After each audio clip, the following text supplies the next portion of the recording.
Hello दोस्तों, आज बात करने वाले खेसारी लाल यादव के बारे में। खेसारी लाल यादव की जो फैंस है वो अलग लेवल का है। मतलब उस कब क्या करते हैं इसका कोई भी लिमिट नहीं है। खेसारी लाल यादव की फैंस गया था जहां अरुण यादव ने कार्यक्रम करवाया था और वहां पे गया था डिम्पल सिंह। डिम्पल सिंह भाई स्टेज पे चढ़ा और खेसारी लाल यादव फ्रेंड्स क्या बोलता है सुनता है, एक खेसारी के मलवा इस टाइप का बोलता है। तो डिम्पल सिंह भी क्या करेगा भाई, हंसते हंसते यहाँ पे दिल बना देता है। लेकिन एक अलग लेवल देखने को मिला भाई, और वो वहां पे वीडियो बहुत सारे वायरल हुआ।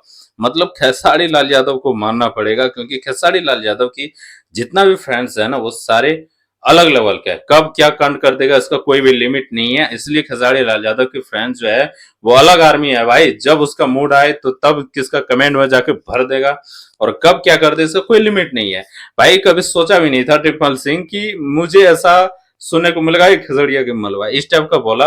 और ये वीडियो काफी वायरल हुआ, मतलब ये वीडियो शॉर्ट में बहुत वायरल हुआ।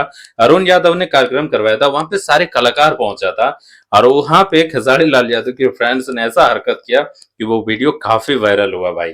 आप लोग क्या सोचता है कमेंट बताना। लाइक सब्सक्राइब कर देना, फिर मिलता है।